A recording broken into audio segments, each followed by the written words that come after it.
telur. Coba deh ingat-ingat sarapan pagi ini. Jangan-jangan ada telurnya. Makanan yang super simple ini ternyata jadi bahan omongan terus loh. Ada yang bilang ini makanan super bernutrisi, tapi ada juga yang bilang ini bom waktu kolesterol. Nah, hari ini kita bakal kupas tuntas dan cari jawaban dari pertanyaan ini. Apa sih yang sebenarnya terjadi sama tubuh kita kalau kita makan satu telur setiap hari? Pertanyaan ini nih yang sering bikin bingung. Di satu sisi, anak-anak gym suka banget sama telur. Di sisi lain, mungkin orang tua kita masih ingat banget sama peringatan dokter soal bahaya kuning telur. Jadi gini deh, lupakan dulu semua kata orang. Kita fokus aja sama datanya, lihat sains ngomong apa. Oke, sebelum kita bahas mitos-mitosnya, kita kenalan dulu sama tersangka utamanya. Satu butir telur besar itu ibarat kapsul nutrisi.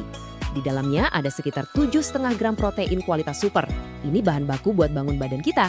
Ada juga lemak sehat. Tapi perhatian semua orang biasanya langsung tertuju ke satu angka ini, 187 mg kolesterol. Nah, angka ini nih yang bikin heboh selama puluhan tahun. Yuk kita bongkar bareng-bareng. Baiklah, kita masuk ke babak pertama, bongkar mitos. Kita bakal hadapi langsung 3 tuduhan paling populer yang sering banget dialamatkan ke telur. Siap? Ini dia, musuh publik nomor 1. Ketakutan kalau kolesterol dari telur itu bakal langsung lari ke pembuluh darah terus bikin mampet. Mitos ini saking kuatnya sampai banyak banget orang yang cuma makan putihnya aja. Tapi emangnya tubuh kita kerjanya sesimpel itu ya? Ternyata tubuh kita itu jauh lebih canggih. Coba bayangin hati kita tuh kayak pabrik kolesterol pribadi. Waktu kita makan makanan berkolesterol kayak telur, ada sensor pinter di badan kita yang ngasih tahu pabriknya, "Wey, ada pasokan dari luar nih, produksi di dalam kurangin dikit." Mekanisme canggih inilah yang jaga semuanya tetap seimbang. Intinya, buat kebanyakan orang sehat, kolesterol dari makanan itu nggak otomatis bikin kolesterol darah jadi meroket. Dan ceritanya nggak berhenti di situ. Telur itu datang nggak sendirian. Dia bawa tim pendukung yang hebat. Ada lecithin yang bantu ngatur lemak, ada omega 3 yang anti radang, dan ada kolin yang penting banget buat otak. Jadi kalau kita nilai telur cuma dari kolesterolnya aja, itu sama kayak kita nilai buku dari sampulnya doang. Cerita lengkapnya jauh lebih bagus. Lanjut ke mitos kedua, ini juga sering banget nih kita dengar, terutama di kalangan anak muda. Katanya kalau keseringan makan telur, siap-siap aja, muka jadi panen jerawat atau bisul. Bener nggak sih? Yuk kita lihat faktanya. Gini, nyalain telur sendirian buat jerawat itu ibarat nyalain satu mobil buat macet sejakarta. Nggak adil kan? Jerawat itu kan hasilnya badai kompleks di tubuh kita. Ada urusan hormon, genetik, stres, sampai semua makanan yang kita makan. Mungkin ada sebagian kecil orang yang sensitif, tapi buat mayoritas nggak ada bukti kuat yang nunjuk telur sebagai biang keladinya.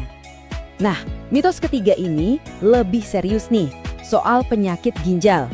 Ada anggapan kalau siapapun yang punya masalah ginjal, hukumnya haram makan telur karena kandungan proteinnya. Ini contoh paling pas kenapa nasihat kesehatan yang dipukul rata itu bahaya banget.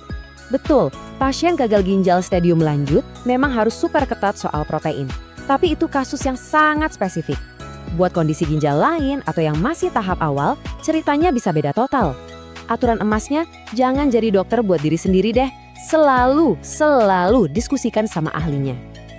Oke, nama baik telur udah kita bersihin dari tuduhan-tuduhan tadi. Sekarang yuk kita bedah sisi baiknya. Sebenarnya apa sih superpower yang ada di dalam cangkang kecil ini? Kekuatan utama telur itu ada di kualitas proteinnya. Gini deh, bayangin protein itu kayak bangunan. Nah, asam amino esensial itu batu bata utamanya. Telur itu nyediain semua jenis batu bata utama yang kita butuhin buat ngebangun badan, yang mana badan kita nggak bisa bikin sendiri. Itu dia yang namanya protein lengkap. Wah, angka ini keren banget loh. Pemanfaatan protein bersih yang lebih dari 90% itu artinya tubuh kita super efisien dalam menyerap dan memakai protein dari telur. Nilainya bahkan disebut-sebut hampir setara sama air susu ibu. Artinya hampir semua proteinnya itu nggak ada yang kebuang. Langsung dipakai sama badan kita buat ngebangun dan perbaiki semuanya. Dari otot kulit, rambut, pokoknya semuanya. Manfaat telur itu bukan buat otot doang, tapi juga buat otak kita. Kuning telur itu salah satu sumber kolin terbaik, nutrisi yang sering banget dilupain. Tubuh kita pakai kolin ini buat bikin zat namanya asetilkolin, semacam kurir super cepat di otak yang bantu kirim sinyal buat memori, fokus, sampai kontrol otot. Penting banget. Satu lagi nih yang sering kelewat, buat mata kita. Kuning telur juga punya 2 antioksidan jagoan, lutein dan zeaxanthin. 2 zat ini ngumpul di retina mata kita. Kerjanya kayak kacamata hitam dari dalam, ngelindungin mata dari kerusakan sinar jahat. Ini ngebantu banget buat ngurangin resiko penyakit mata karena penuaan. Oke, kita udah tahu mana yang mitos, mana yang fakta. Sekarang kita geser dari apa ke gimana caranya. Di bagian ini kita akan bahas panduan praktis biar kita bisa dapat manfaat maksimal dari telur. Ya, pastinya. Telur itu nggak buat semua orang juga. Ada 3 kelompok utama yang perlu ekstra hati-hati. Pertama, yang punya alergi telur. Kedua, teman-teman vegan. Dan yang paling penting, mereka yang punya kondisi medis tertentu. Untuk kelompok ketiga, wajib hukumnya ngobrol dulu sama dokter sebelum mengubah pola makan. Cara masak itu penting banget. Salah-salah makanan super bisa jadi biasa aja. Kuncinya, makan utuh. Please jangan buang kuningnya, disitulah gudang nutrisinya.